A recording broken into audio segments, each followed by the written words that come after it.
Bismillahirrahmanirrahim. Assalamualaikum warahmatullahi wabarakatuh.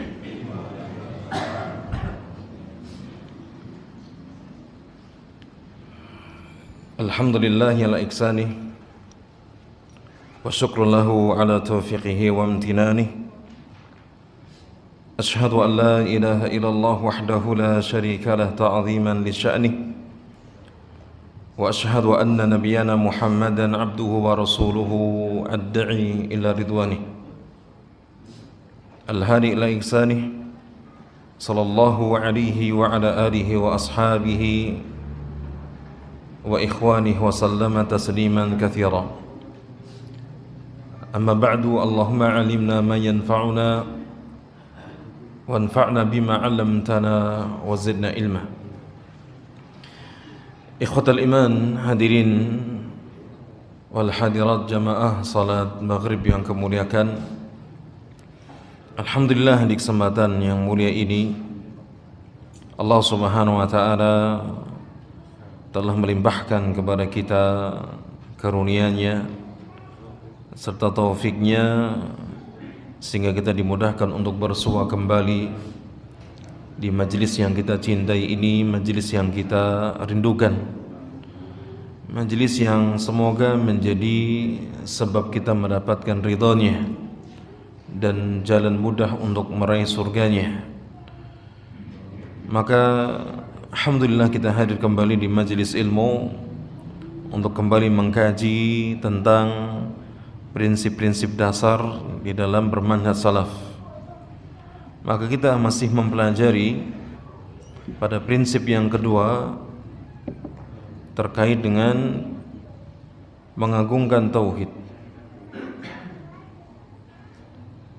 Ya, prinsip yang kedua, mengagungkan tauhid, dan telah kita sebutkan keutamaan tauhid di kesempatan sebelumnya. Dan di kesempatan kita yang baik ini kita akan mempelajari tentang pembagian tauhid. Ahlus sunnati wal jamaah, ya, maka berdasarkan penelitian daripada Al-Quran dan hadis Nabi sallallahu alaihi wasallam, maka para ulama ahlus sunnah mereka menyimpulkan tauhid itu terbagi menjadi 3 agar mudah untuk dipahami.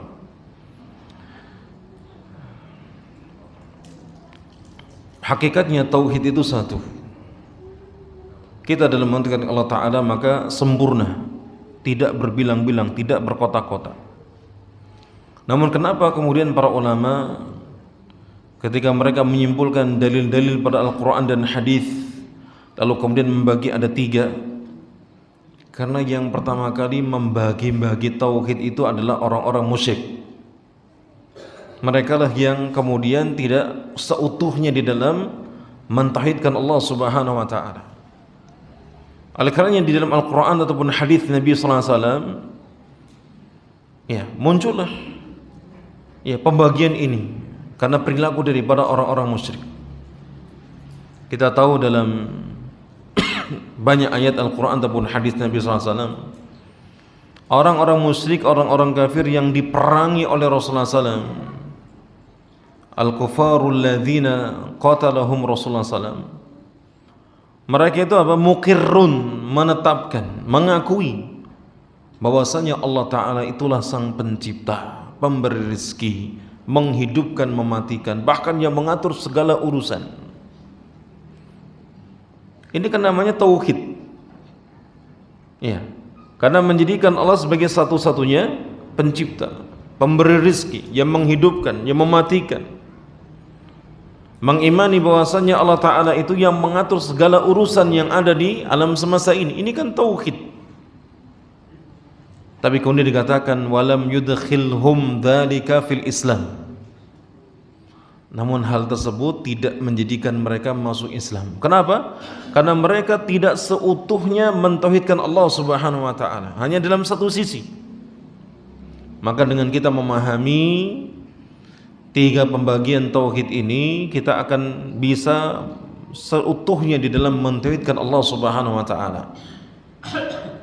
Ya, maka para ulama mereka mengatakan tauhid itu terbagi menjadi tiga. Ada tauhid rububiyah, ada tauhid uluhiyah, dan ada tauhid asma wa sifat. Pembagian ini bukanlah perkara baru atau dikatakan bid'ah, apalagi menyerupai agama Trinitas. Itu tidak. Ya, maka ada bantahan dari para ulama yang membantah syubhat ini karena dianggap ini perkara baru dalam agama. Ya, belum pernah ada di zaman Rasul atau di zaman sahabat, atau menganggap itu sama seperti Trinitas. Ya, ada Tuhan Bapa, ada Tuhan Anak, dan seterusnya. Ya. Adapun tiga tauhid ini pembagiannya adalah berdasarkan hasil istiqra', penelitian terhadap dalil-dalil yang ada di dalam Al-Quran dan Sunnah. Ini sama persis seperti para ulama nahwu ketika mereka mengatakan kalimat itu ada tiga macam. Ada fi'il, ada isim, ada harf. Ya. Maka para ulama yang mereka kemudian meneliti dalil-dalil yang ada dalam Quran dan Sunnah, lalu kemudian menyebutkan tentang tiga macam tauhid ini. Hakikatnya orang mentauhidkan Allah Ta'ala itu adalah seutuhnya, tidak dibagi-bagi.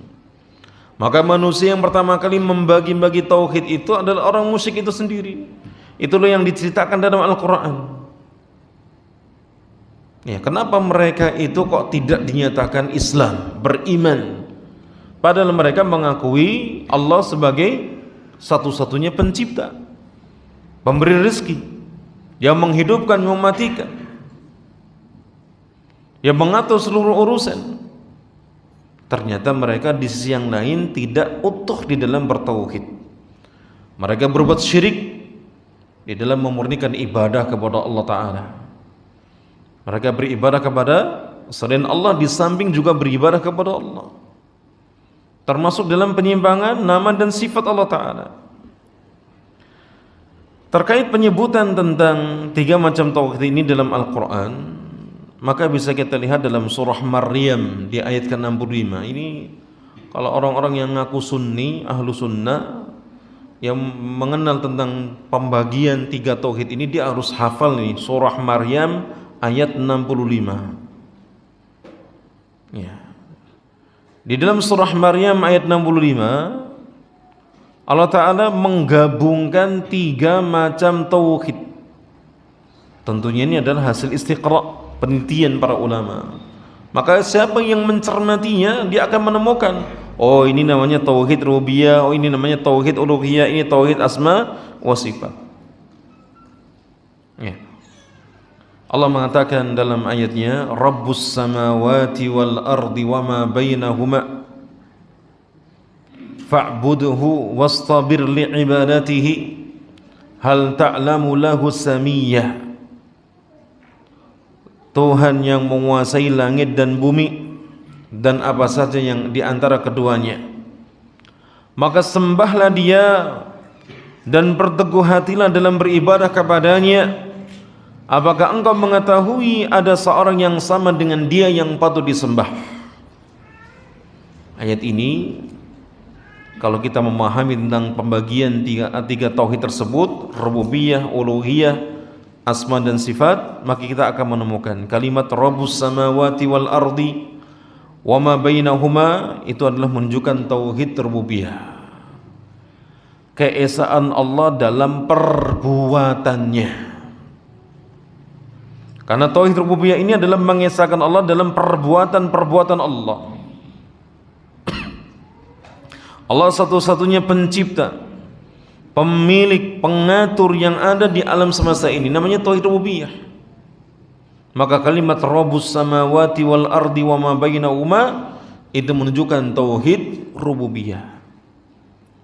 Fa'budhu wastabir li'ibadatihi, ini terkait dengan ibadah, memurnikan ibadah kepada Allah Ta'ala, ketaatan kepadanya, itu disebut dengan tauhid uluhiyah, mengesahkan Allah dalam ibadah, dalam perbuatan hamba.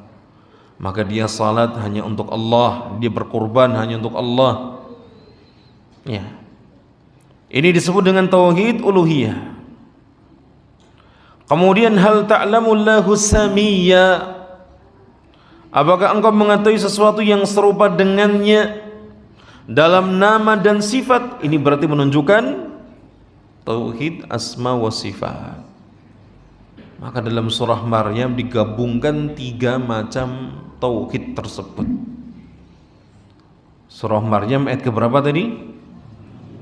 65.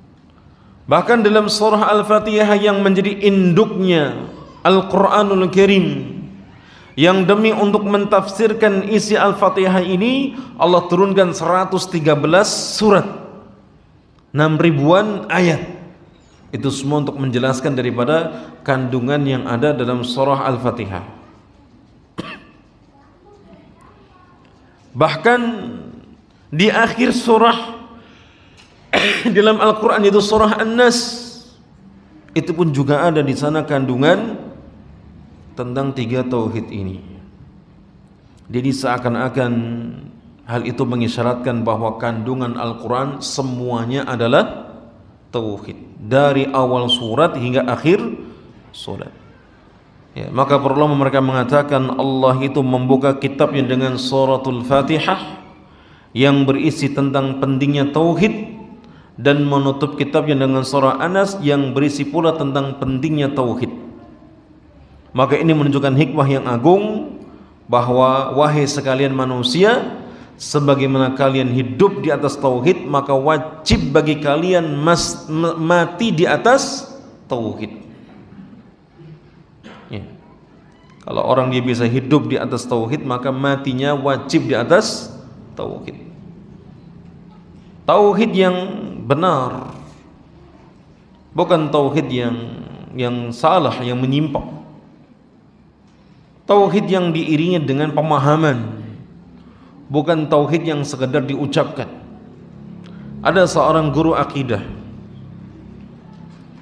yang mengajarkan setiap harinya tentang perkara akidah, khususnya dalam bab tauhid.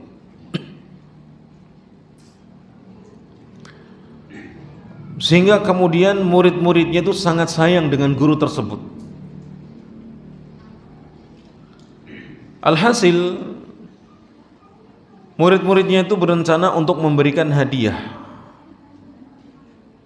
kepada guru yang mereka cintai karena mengajarkan tentang masalah akidah, masalah tauhid. Maka dicari tahu ini kesayangannya apa. Ternyata guru akidah ini dia senang, hobinya pelihara burung. Lantas murid-muridnya berencana membelikan seekor burung kakak tua. Yang bisa bicara itu namanya apa? Kakak tua, benar. Nah, maka dikasih hadiah burung kakak tua. Maka di mana guru akidah tersebut mengajar, burungnya ikut diajak ke kelas. Sampai burung kakak tua itu apa? Pandai mengucapkan kalimat la ilaha illallah. Karena tiap hari diajak ngajar. Dengar, akhirnya terlatih dan dia kemudian sering mengucapkannya. Ya orang kalau lihat takjub, oh ini burung kok Masya Allah. Ya.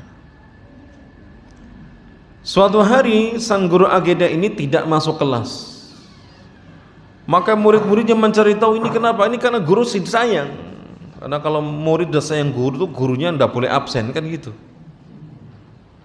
Kalau absen dikolei, pindah aja ditangisi. Dicari tahu, ternyata katanya gurunya lagi sakit. Sehingga maka berencana untuk menjenguknya. Ya. Maka ketika murid-murid ini berencana untuk kemudian datang kepada rumah dari sang guru, mereka datang membawa hadiah, membawa oleh-oleh, kemudian mendapati gurunya sedang sakit. Terus ditanya, guru sakit apa? Gitu. Kata yang, saya sedih Kenapa? Burung yang kalian kasih kepadaku itu mati diterkam kucing. Lalu perkaranya apa? Kalau sekedar itu burung diterkam kucing, nanti kita beli ganti. Kata sang guru, ini enggak gitu. Ini burung kan tiap hari ikut saya ngajar, sampai dia bisa mengucapkan kalimat la ilallah setiap harinya, fasih, luar biasa. Saat dia diterkam sama kucing itu enggak pernah keluar kalimat la ilaha illallah, padahal setiap hari mengucapkan la ilaha illallah. Nah, ini menjadi pelajaran bagi guru tersebut, karena artinya siap sesoleh apapun orang itu, enggak ada jaminan dia itu matinya husnul khotimah. Itu masih menjadi rahasia takdir. Sehingga para ulama, orang-orang saleh terdahulu, mereka sangat khawatir akan akhir hidup mereka, husnul atau su'ul. Sehingga mereka berusaha untuk menjaga kesolehannya, ketaatannya kepada Allah Ta'ala, karena tidak ada yang menjamin akhir hidup seseorang, baik atau buruk penutupnya. Kalau kita berupaya untuk berada di atas tauhid saat hidup dan mati, tapi nggak ada jaminan.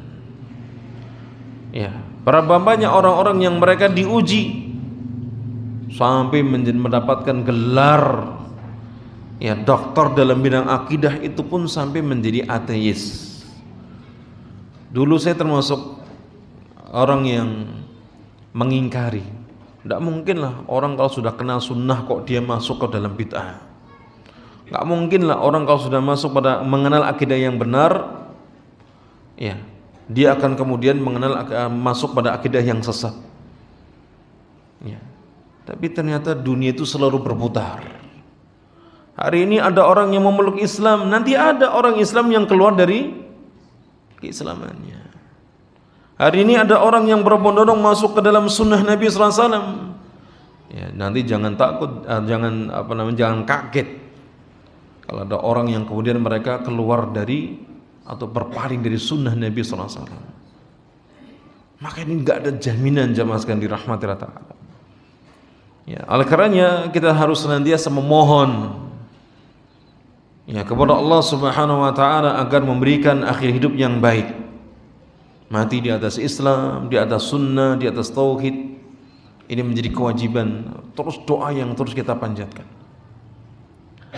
Taib, pengertian daripada tauhid rububiyah.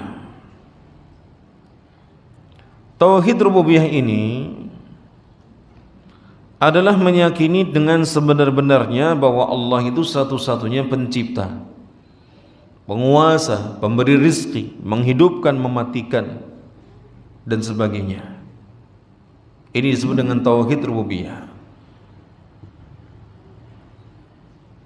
Di mana tauhid rububiyah ini tidak akan tegak kecuali dengan dua perkara. Yang pertama, mengimani akan wujud Allah Subhanahu wa taala. Yang kedua, ifradullahi ta'ala bi'af'alihi. Jadi mengesahkan Allah Subhanahu wa taala dengan perbuatan-perbuatannya atau pada perbuatan-perbuatannya. Atau dengan kata lain, mengesahkan Allah Ta'ala dalam hal penciptaan, kepemilikan, dan pengaturan alam semesta ini. Itu meyakini Allah satu-satunya pencipta, pemilik, penguasa, dan pengatur. Itu disebut dengan tauhid rububiyah. Dan ini disebutkan dalam banyak ayat di dalam Al-Quranul Karim. Ya, kalimat alhamdulillah rabbil alamin juga menunjukkan tauhid rububiyah.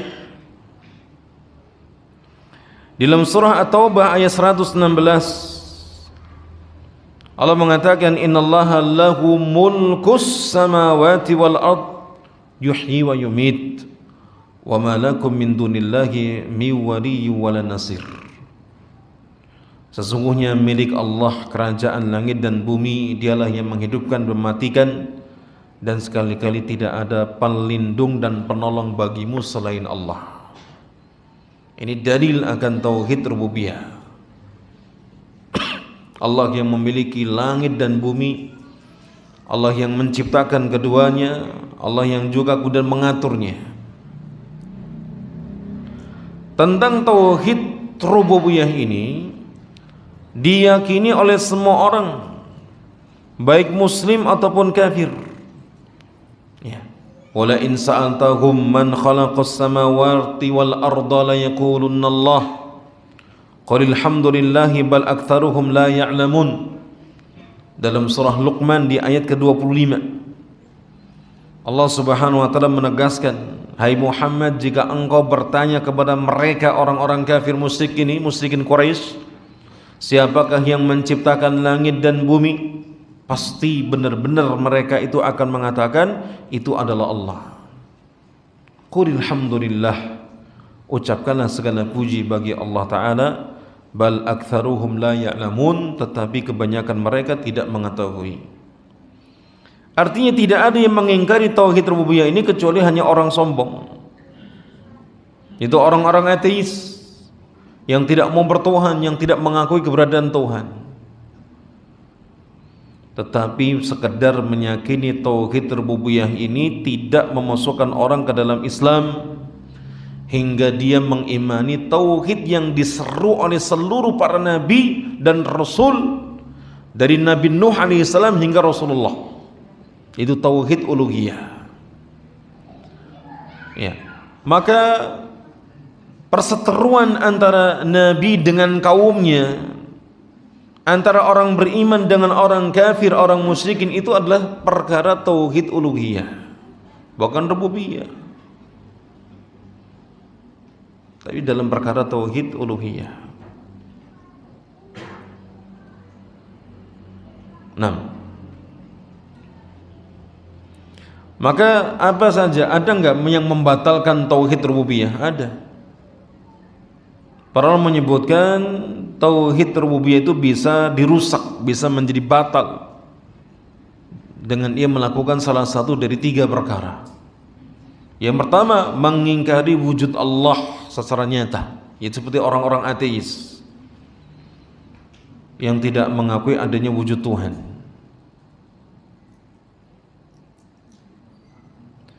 Di mana kata para ulama, wasababu juhudihi wujudallahi huwa dzulman wa 'uluwa. Sebab mereka mengingkari wujud keberadaan Allah Ta'ala itu karena kezaliman dan kesombongan.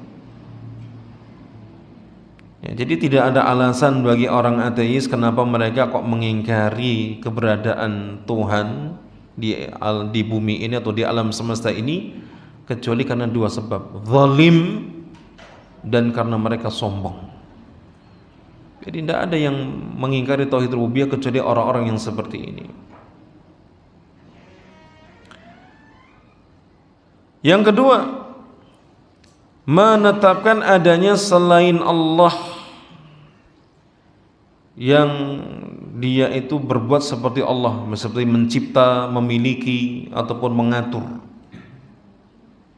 Ini juga yang membatalkan. Misalkan meyakini Dewi Lanjar itu penguasa pantai utara, Nyai Roro Kidul itu penguasa pantai selatan, Nek Merapi sopo? Oh, Mbak Marijan.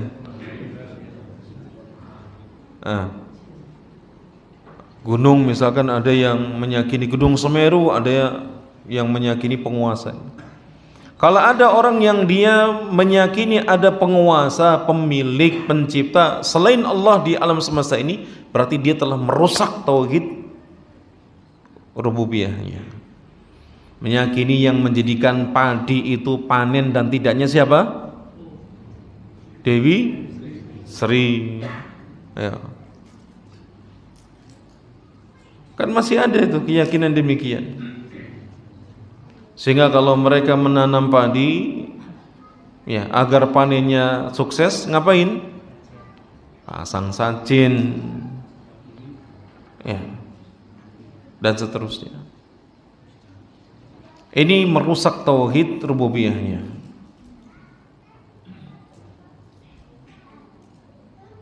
Demikian pula yang merusak tauhid rububiyah seorang yang ketiga adalah ketika seorang dia menyandarkan suatu nikmat kepada selain Allah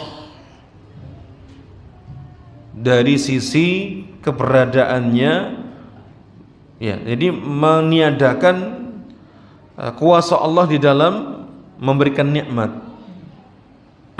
Dia meyakini ini nikmat bukan datang dari Allah tapi datang dari selain Allah. Misalkan ketika seorang dia meyakini kesembuhan dari suatu penyakit itu kan datang dari Allah. Allah yang mendatangkan penyakit, Allah pula yang menyembuhkannya. Tapi dia meyakini berbeda. Dia mengatakan laula fulan al-wali lamaridtu. Kalau bukan karena si wali ini tentu aku sakit. Ini berarti dia meyakini bahwa dia sehat itu bukan pemberian dari Allah. Padahal tidak ada yang mampu untuk menjadikan orang itu selalu sehat kecuali hanya Allah Subhanahu wa taala. Karena selain Allah taala adalah makhluk. Maka ketika ada orang yang meyakini dia mendapatkan nikmat misalkan sehat, kelapangan rezeki kok datang dari selain Allah, maka dia telah merusak daripada tauhid rububiyahnya. Yang kedua, tauhid uluhiyah. Tauhid uluhiyah. Tauhid uluhiyah tadi kita sampaikan ini adalah tauhid yang menjadi perseteruan antara nabi dengan kaumnya. Tidaklah para nabi dan rasul diutus sampai jumlah mereka ratusan ribu kecuali hanya untuk mengingatkan tentang mengajak umat tentang kepada tauhid uluhiyah ini. Jadi mengajak manusia pada pemurnian ibadah kepada Allah Subhanahu wa taala.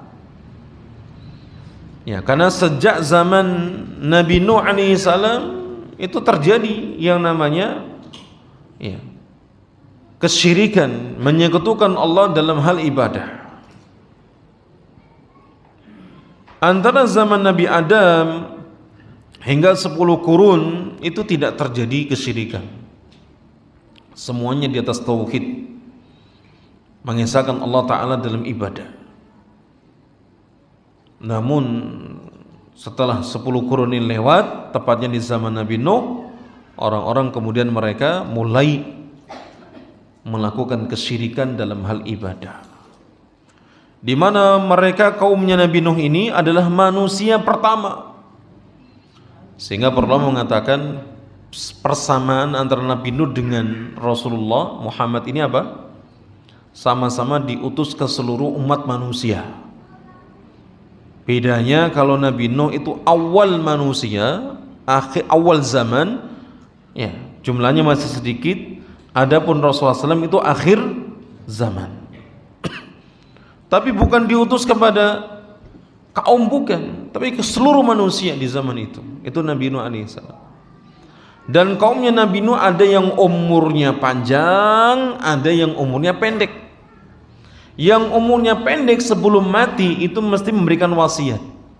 Wasiatnya, ini kamu lihat, kuwi sing jenenge Nuh itu dia itu gila harta, gila kedudukan. Sakjane kuwi wong edan. Nanti diwasiatkan jangan ikuti orang tersebut.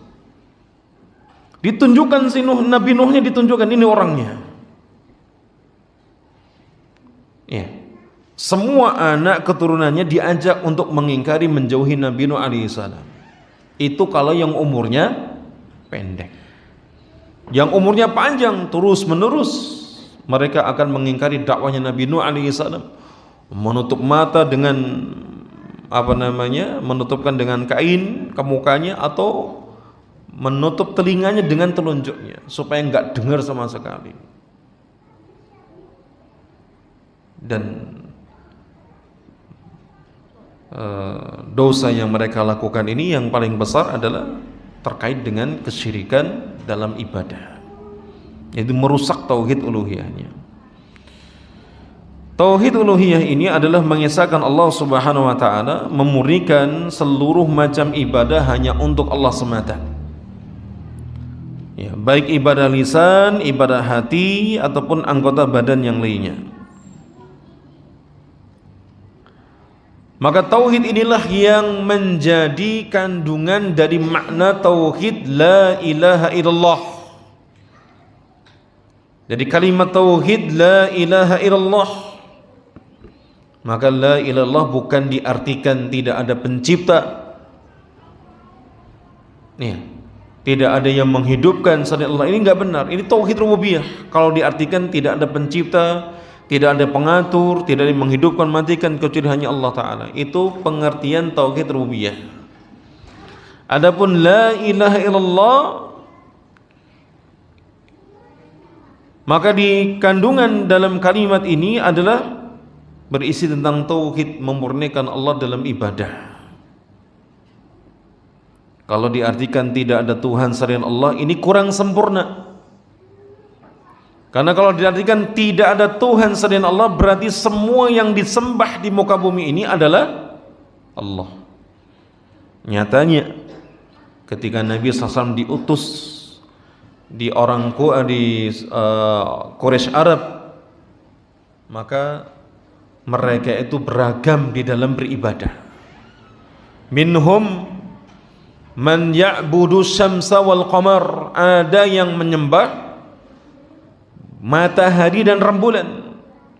Wa minhum man ya'budul malaikah, ada pula yang beribadah kepada malaikat, sebagian orang musyrikin Arab. Wa minhum man ya'budul anbiya wal salihin, ada pula yang kemudian beribadah kepada para nabi atau orang-orang saleh. Wa minhum man ya'budul asjar wal ahjar, ada pula yang menyembah pepohonan dan bebatuan. Itu yang terjadi. Jadi jangan dikira di zaman Nabi yang diperangi itu hanya mereka yang menyembah berhala, itu tidak. Ya. Tapi ada orang-orang yang mereka menyembah selain berhala. Makanya ada yang dipertuhankan sesuatu yang di langit, dan ada yang mempertuhankan sesuatu yang ada di bumi. Kalau yang di langit itu ada rembulan, matahari, bintang, malaikat. Ya, yang ada di muka bumi, para nabi, orang soleh, bebatuan, pepohonan, bahkan jin dan setan pun juga disembah. Ya. Maka tauhid ini, la ilaha illallah, menunjukkan tentang penetapan bahwasannya yang paling berhak untuk disembah itu adalah Allah semata. Maka la ilaha artinya la ma'budah, tidak ada yang pantas diberhak disembah. Illallah adalah penetapan bahwasanya ibadah itu hanya untuk Allah Subhanahu wa taala. Maka tidak boleh menyerahkan satu ibadah pun kepada selain Allah, seperti berdoa, menyembelih, bernadar dan yang lainnya, sekalipun kepada makhluk yang dekat kepada Allah seperti malaikat dan nabi, ini tetap dikatakan dia berbuat syirik. Di antara dalil tentang tauhid uluhiyah ini adalah firman Allah Ta'ala yang selalu dibaca dalam sholat seseorang, baik yang wajib maupun yang sunnah, itu pada suratul Fatihah, dan itu menjadi perjanjian antara hamba dengan Allah Ta'ala, sebagaimana datang dalam hadis Imam Muslim, dalam hadis qudsi, yang Allah Ta'ala berfirman, aku membagi sholat, maksudnya bacaan Al-Fatihah itu menjadi dua bagian. Ketika hamba dia mengatakan Alhamdulillah Rabbil Alamin, maka Allah mengatakan hambaku telah memujiku. Ar-Rahmanir Rahim, hambaku telah menyanjungku. Maliki Yaumiddin, hambaku telah mengagungkanku. Iyyaka na'budu wa iyyaka nasta'in. Nah ini baru, ini adalah perjanjian antara aku dengan hambaku. Ya. Adapun ihdinas siratal mustaqim siratal ladzina an'amta 'alaihim ghairil maghdubi 'alaihim waladdallin, ini adalah bagi hambaku. Ini bagian untuk hambaku. Apa yang dia minta maka dia mendapatkannya. Ya.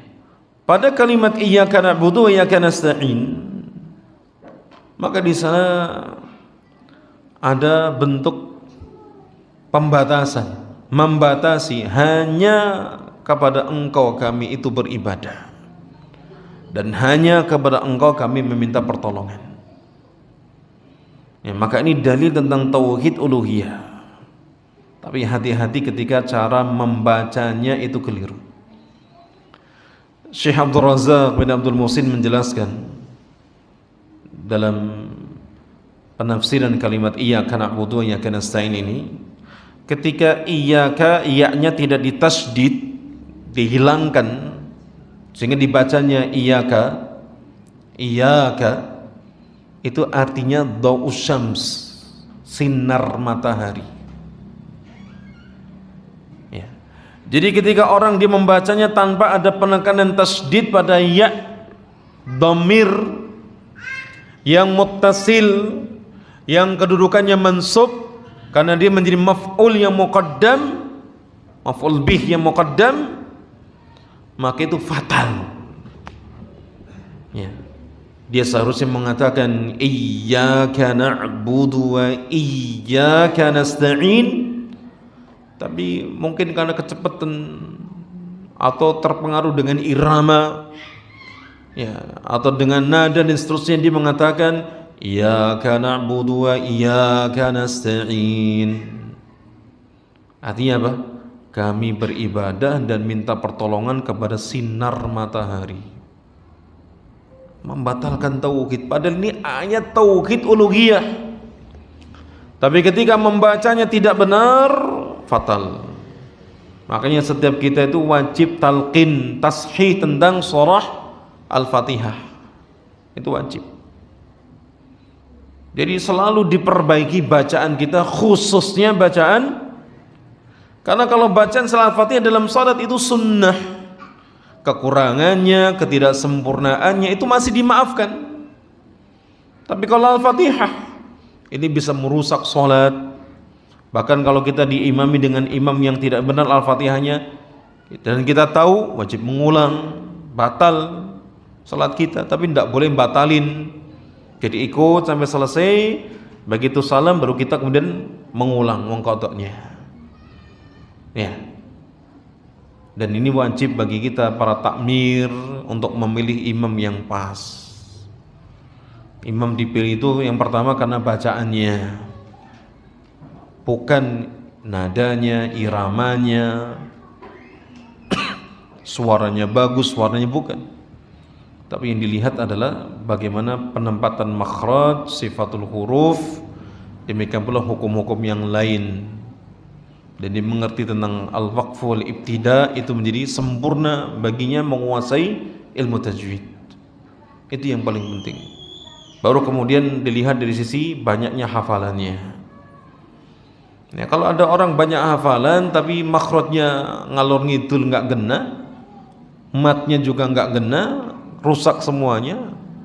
Karena banyak orang menghafal Quran secara mandiri, belum ditashih sama seorang guru, hafal sendiri lalu kemudian dipraktekkan langsung.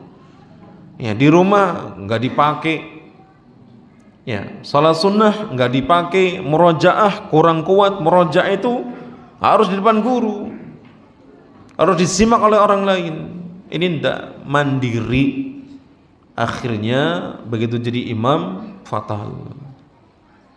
Ya, maka kalau kita tertarik dengan hafalan Al-Quran, ingin mendalami tentang hafalan Al-Quran, dipastikan punya guru. Ya, dan itu harus tatap muka, disimak, dibenerin, dan harus sabar. Karena benerin lisan yang kita nggak pernah mengucapkan dari sejak lahir. Ya. Taib jemaah sekalian dirahmati Allah Ta'ala. Jadi dalam iyyaka na'budu wa iyyaka nasta'in ini sangat penting. Ya. Karena menjadikan seorang itu memahami dalam ayat ini adalah mengandung tauhid uluhiyah, bukan sebaliknya. Nah, kita adzan dulu ya. Ya, baik, barakallahu fikum.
Alhamdulillah wa kafa.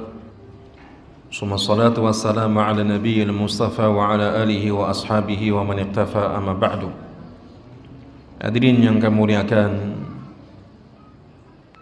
kalau kita memahami tentang tauhid uluhiyah ini, di mana kalimat la ilaha illallah itu adalah yang menjelaskan atau yang dimaksud dengan tauhid uluhiyah,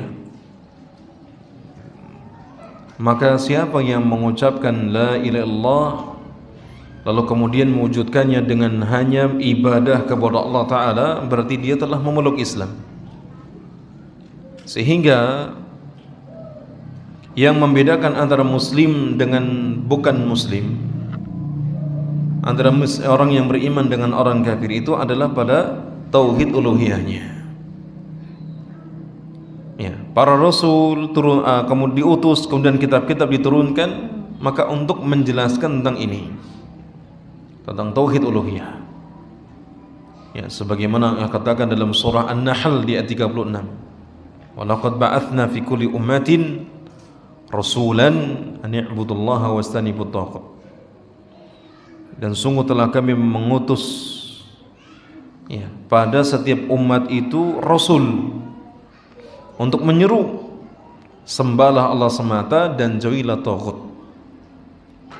Jadi inilah tentang hakikat tauhid yang sungguhnya, yang menjadi sebab, ya, perseteruan antara para nabi dengan kaumnya. Maka tauhid uluhiyah inilah yang kemudian Allah menciptakan manusia. Ya. Allah menciptakan manusia itu untuk beribadah kepadanya. Wa ma khalaqtul jinna wal insa illa liya'budun. Ya, kemudian dikatakan wala tusamma ibadatan, atau wala tusammal ibadatan illa ma'a tauhid. Suatu ibadah itu tidak disebut ibadah kecuali diiringi dengan tauhid. Kalau ada orang dia beribadah namun tidak ada penghambaan kepada Allah, tidak ada pemurnian ibadah untuk Allah Ta'ala, maka itu tidak disebut dengan ibadah. Maka orang yang ingin beribadah dikatakan ibadah harus diiringi dengan tauhid. Sebagaimana salat dikatakan salat itu kalau ada taharah, diiringi dengan taharah. Kemudian jemaah sekalian dirahmati Allah Ta'ala, ada dua perkara yang bisa membatalkan tauhid uluhiyah seseorang. Yang pertama, asyirkul akbar, kesyirikan yang besar.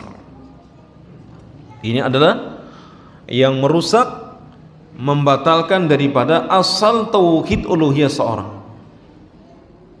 Yang kedua, asyirkul asghar, syirik kecil. Ini yang membatalkan kesempurnaan, yang merusak kesempurnaan tauhid uluhiyah. Ya. Bukan pangkalnya, bukan, tapi kesempurnaannya aja. Artinya kalau orang dia melakukan kesyirikan kecil itu masih terhitung dosa besar. Tidak mengeluarkan pelakunya dari Islam, tapi amalannya hilang pahalanya, gugur, yang dia diiringi dengan kesyirikan kecil. Adapun yang syirkul akbar, maka menjadikan pelakunya keluar dari Islam. Kalau dia sampai mati, maka bisa menjadikan dikekal di dalam neraka. Karena kesyirikan yang besar ini adalah menjadikan untuk Allah tandingan selain dirinya. Dan ini definisi yang paling tepat untuk menggambarkan kesyirikan yang besar. Ja'lun niddin ma'allahi fil ibadah. Nabi sendiri ketika ditanya apa itu syirik, apa itu dosa yang paling besar, Nabi mengatakan anta ja'ala lillahi niddan wa huwa khalaqaka. Engkau membuat tandingan untuk selain Allah Ta'ala, sementara Allah Ta'ala itu yang menciptakanmu. Sementara Allah yang menciptakanmu.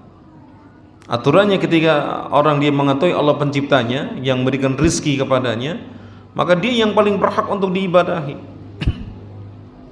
Ya, maka orang yang dia melakukan kesyirikan yang besar itu hakikatnya orang itu adalah pengkhianat, tidak bisa berterima kasih. Ya. Maka ketika seorang dia beribadah kepada selain Allah pada ibadah yang, ya,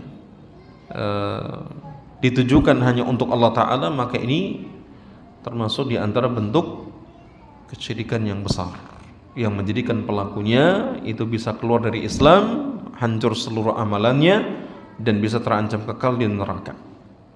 Contoh misalkan dalam berdoa. Berdoa itu ada dua macam. Ada doa ibadah, ada doa masalah.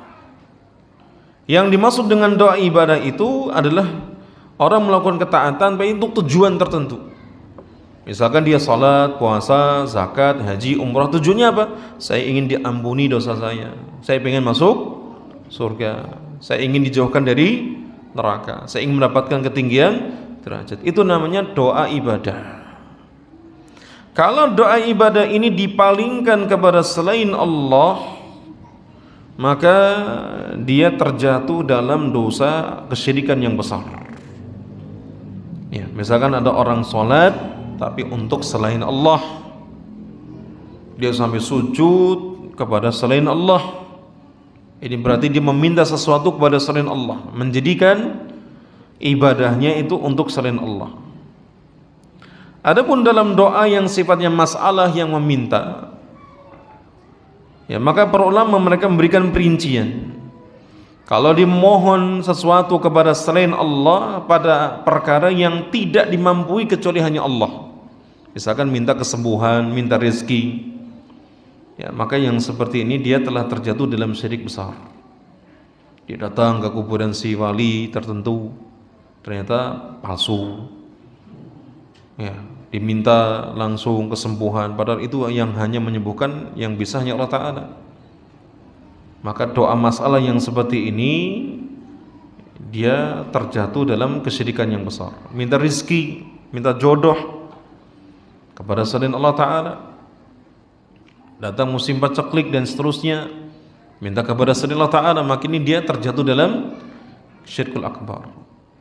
Adapun ketika ia minta kepada makhluk yang ia mampui dan makhluk itu hidup mendengarnya, seperti kita minta air, tolong ambilkan air, ini orangnya ada, hidup dan dia mampu, tidak khusus bagi Allah Ta'ala, maka itu tidak mengapa dan tidak disebut dengan kesyirikan, ya. Dan banyak kesyirikan akbar ini yang merusak tauhid uluhiyah dalam istighosah, memohon pertolongan di waktu genting. Ini juga banyak sekali orang mendatangi mayit, jenazah, penghuni kubur, ya, mereka minta untuk diberikan hal-hal yang menurut mereka itu penting. Contoh minta anak, minta keturunan, itu datang ke kuburan tertentu, kuburan wali tertentu misalkan, atau dia minta kesembuhan, minta jodoh, minta kekayaan dan seterusnya. Ini syirik besar yang seperti ini. Tapi hadirin jamaah sekalian dirahmati Allah Ta'ala, para ulama menyebutkan di antara sebab terjadinya kesyirikan yang besar, ya, sebab terjadinya kesyirikan yang besar ini ada dua pokoknya, dari dulu sampai sekarang. Yang pertama, al-ghulu fis salihin, bersikap berlebihan kepada orang-orang soleh. Itulah yang menyebabkan terjadi kesyirikan pertama kali di zaman Nabi Nuh alaihissalam, itu ghulu kepada orang-orang soleh, ya, berlebihan kepada mereka, ya, dimana ketika hidup biasa saja, ketika sudah mati, meninggal, lalu kemudian napak tilas, lalu membuat cerita-cerita tentang orang soleh tersebut, lalu membuat patung-patungnya, gambar-gambarnya.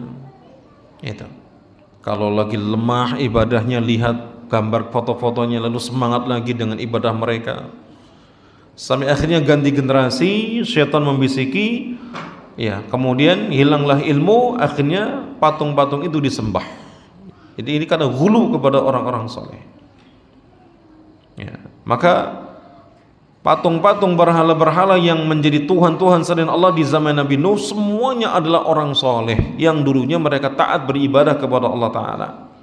Namun ketika mereka mati, ya, maka kemudian dibangun di atas kubur mereka patung-patungnya, yang tujuannya apa? Hanya sekedar mengingatkan, menjadikan mereka giat beribadah. Namun ganti generasi, ilmu hilang, datang syaitan membisiki, nenek moyangmu dulu itu beribadah kepada patung-patung ini. Akhirnya apa? Terjadilah kesyirikan. Yang kedua, ta'zimu kuburis salihin, mengagungkan kuburan-kuburan orang-orang soleh. Ini juga termasuk menjadi sebab terjadinya kesyirikan yang besar. Di zaman Umar itu pernah terjadi penaklukan Baitul Maqdis. Lalu ditemukan ada orang ya sudah mati. Dia mendekap sebuah kitab di dadanya. Rambutnya masih utuh, badannya masih utuh, hanya beberapa sedikit perubahan pada rambutnya. Ketika dilihat umurnya sekitar 300 tahunan. Orang-orang itu menjadikan mayit ini sebagai wasilah untuk mereka mendapatkan kemaslahatan hidup. Jadi kalau musim paceklik mereka keluarkan nanti turun hujan. Ketika buku itu minta disalin, Umar memerintahkan coba disalin ya, dan itu ternyata pakai bahasa Yahudi, Ibrani. Dan maka ditunjuklah Zaid bin Sabit karena dia mempelajari bahasa Ibrani hanya dalam 2 pekan. Ketika disalin isinya hampir sama dengan Al-Quran. Usut punya usut, ternyata orang tersebut yang jasadnya ditaruh di atas semacam kayak ranjang gitu ya, itu adalah Nabi Daniel, dan itu dikultuskan ya, diagungkan untuk mereka tabaruk dan yang lainnya. Maka Umar kemudian merintahkan sembunyikan jasad ini, dikuburkan tapi diacak. Ada 12 jenazah diacak ya. Karena apa? Ketika orang itu mengagungkan kuburnya orang-orang soleh, itu menjadi seorang dia akan berpaling dari Allah Ta'ala, terjatuhlah dia dalam kesyirikan besar ya. Maka orang-orang Yahudi, orang-orang Nasara, mereka dilaknat karena mereka menjadikan kubur-kubur Nabi mereka sebagai masjid. Jadi masjidnya, kuburan Nabinya lebih makmur dibandingkan masjidnya, bahkan meyakini sebagai tempat untuk ibadah yang paling afdal. Taib jemaah sekalian dirahmati Allah Ta'ala, yang terakhir kita bahas tentang tauhid asma dan sifat. Tauhid asma sifat ini menjadi penyempurna dalam pembagian 3 tauhid yang disebutkan dalam dalil Quran dan Sunnah, di mana tauhid asma sifat ini adalah mengimani bahwa Allah itu memiliki nama, memiliki sifat yang Allah sebutkan di dalam Al-Quran ataupun dalam hadis yang sahih. Allah yang menyebutnya dalam Al-Quran secara langsung atau melalui lisan Nabi dalam hadis, nama dan sifat. Sehingga orang itu menamai Allah, mensifati Allah ya sumbernya dari Quran dan hadis. Kalau ada orang menamai Allah dengan sesuatu yang di luar dari Quran dan hadis, maka tidak diterima. Contoh, orang-orang ahli kalam mereka menamai Allah dengan Al-Qadim. Ini bukan nama Allah. Atau sebagian orang menganggap Allah itu Muntakim. Dianggap nama Allah Muntakim. Muntakim artinya yang maha balas dendam. Kan enggak layak Allah dikatakan. Atau misalkan mengambil ayat ini kok Allah berbuat makar, dikatakan namanya makir gitu, yang maha pembuat makar. Enggak tepat. Orang-orang Syiah mereka menamai nama Allah dengan kalimat Husain. Jadi mereka meyakini Husain itu apa? Salah satu di antara nama Allah. Makanya kalau mereka berdoa tidak mengatakan Allahumma atau ya Allah, tapi apa? Ya Husain, ya Husain. Karena mereka meyakini Husain itu nama Allah. Padahal itu tidak ada dalilnya, tidak ada hadisnya, tidak ada Al-Qur'annya. Maka menamai nama Allah dan mensifati Allah Ta'ala harus kembali kepada Al-Quran dan Sunnah, kembali kepada Al-Quran dan hadis yang sahih, tanpa ada tahrif pengubahan, ta'til pengingkaran, takyif membagaimanakan, ataupun tamthil penyerupaan. Jadi 4 ini harus ada. Orang tidak boleh merubah nama Allah, merubah sifatnya kepada makna yang lain, atau mengingkari Allah nggak punya nama, nggak punya sifat, atau punya nama tanpa sifat, atau menetapkan nama sebagian sifat, mengingkari banyak nama dan sifat, tidak bisa. Atau membagaimanakan kalau Allah beristiwa, istiwanya bagaimana sih? Ya, Allah turun ke langit dunia itu gimana caranya? Bagaimana prosesnya? Ya, kalau Allah turun ke langit dunia kan berarti Allah nggak pernah naik ke atas langit, ke atas arsy-Nya. Kenapa? Karena semua waktu di dunia ini kan nggak sama, berbeda-beda. Ada selisih 1 jam, 2 jam sampai 10 jam misalkan. Nah, ini berarti dia membagaimanakan Allah, menyamakan Allah dengan makhluknya, termasuk tamtsil dalam hal ini. Maka hal itu tidak dibenarkan dalam akidah ahlu sunnah. Kita kalau mengimani Allah itu punya nama, punya sifat, maka apa? Ya, tanpa kita tahrif, melakukan tahrif, penyimpangan makna. Ya, Allah memiliki tangan, maka dimaknai oh itu namanya qudrah, kekuasaan. Ya, Allah itu datang, wa ja'a rabbuka wal malaku saffa saffa gitu. Datang Tuhanmu dan malaikat itu berbaris-baris. Oh, yang datang bukan Tuhan, yang datang itu rahmatnya. Ini namanya apa? Tahrif atau ta'til. Allah enggak punya nama, enggak punya sifat. Karena kalau punya nama, punya sifat seperti manusia, maka ditaktil, diingkari. Ini juga sesat.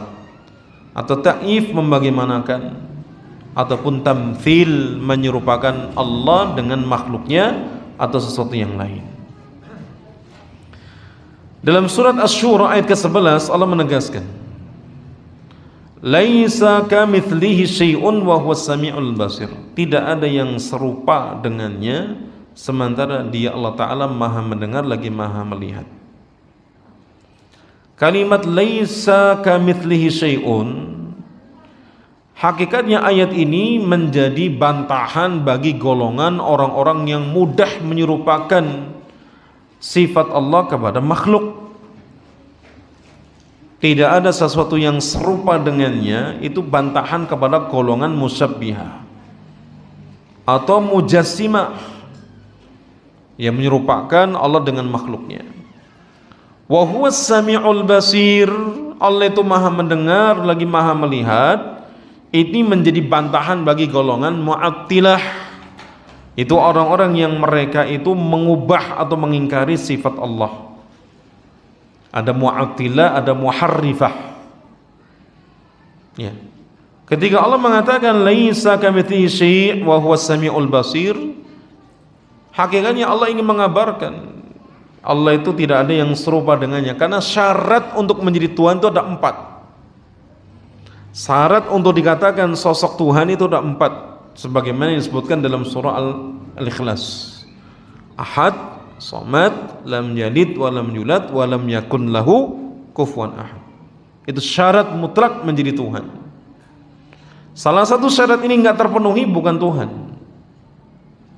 Maka Allah mengatakan tidak ada yang serupa, yang sebadan, yang semisal dengannya. Artinya levelnya selain Allah itu makhluk. Tapi Allah itu Maha mendengar lagi Maha melihat. Artinya Allah itu punya sifat, punya nama. Mungkin itu sama dengan makhluknya perihal nama, namun hakikatnya berbeda. Nama dan sifat Allah sesuai dengan keagungan, kemuliaan dan kebesaran Allah Subhanahu wa taala. Antar makhluk saja nama sama belum tentu itu sama. Ya. Punya sifat misalkan dia kuat, belum tentu kekuatannya sama. Ada orang dia mampu melihat, sama-sama makhluk bisa melihat, namun satu sama yang lainnya berbeda, penglihatannya ada batasannya. Hadirin jemaah sekalian dirahmati Allah Ta'ala, poin yang terakhir ya, agar kita tidak menyimpang di dalam akidah tauhid asma sifat ini, maka kita harus melakukan atau selamat dari 3 perkara ini. Artinya harus memenuhi 3 hal perkara ini. Ya. Maka bila kita menerapkan dan berpegang teguh dengan 3 prinsip ini, akan menjadikan orang itu selamat dari penyimpangan nama dan sifat Allah Ta'ala. Yang pertama, menetapkan semua nama dan sifat yang telah Allah tetapkan dalam Al-Quran dan hadis yang sahih. Itu satu. Ya, seutuhnya ditetapkan. Kalau ini ada disebutkan dalam Quran, dalam hadis, dan ditetapkan. Terkait dengan Allah Ta'ala itu ada 3 macam. Ada nama, ada sifat, ada af'al perbuatan, ada akhbar, ada berita. Setiap nama itu mengandung sifat, tapi belum tentu setiap sifat itu melahirkan nama. Artinya sifat lebih luas dibandingkan nama. Demikian pula sifat dengan perbuatan. Sifat Allah Ta'ala itu mengandung perbuatan, tapi tidak semua perbuatan Allah itu mengandung sifat. Demikian, jadi perbuatan Allah lebih luas. Tapi dalam perbuatan Allah belum tentu kemudian melahirkan sifat. Seperti Allah membalas makarnya orang-orang yang berbuat makar. Apakah kemudian kita sifati Allah itu ahli pembuat makar? Tidak. Karena setiap apa yang Allah perbuat belum tentu itu kemudian melahirkan sifat. Tapi dalam sifat Allah di sana mengandung perbuatan. Ya. Demikian pula dengan akhbar, itu lebih luas. Kadang-kadang disebutkan dalam ayat ini bukan nama, ini bukan sifat. Oh, itu barangkali perbuatan Allah. Bisa jadi berita-berita tentang Allah Ta'ala. Yang kedua, agar kita selamat dari pemahaman tauhid asma sifat, yang kedua adalah tidak menyerupakan Allah dengan makhluknya. Tidak menyerupakan Allah dengan makhluknya. Ya. Maka apapun nama dan sifat Allah tidak diserupakan dengan makhluknya, itu selamat. Dalilnya tadi Asy-Syura di ayat ke-11. Yang ketiga, yang terakhir, tidak menghayalkan atau menggambarkan bagaimana keadaan sifat Allah, karena itu di luar jangkauan akal manusia. Misalkan orang salat, ya, kata Nabi SAW, orang yang salat dia sedang bermunajat, Allah di depannya, lalu digambarkan sosok Allah Ta'ala, tidak bisa. Ya.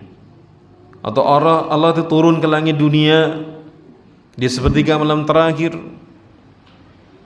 ya, Allah tertawa, Allah marah, Allah berterima kasih, Allah bersyukur misalkan. Yang seperti ini apa? Tidak dihayalkan dan tidak pula digambarkan bagaimana keadaan sifat Allah, karena itu di luar jangkauan akal manusia. Imam Syafi'i sendiri mengatakan akal manusia seperti penglihatannya.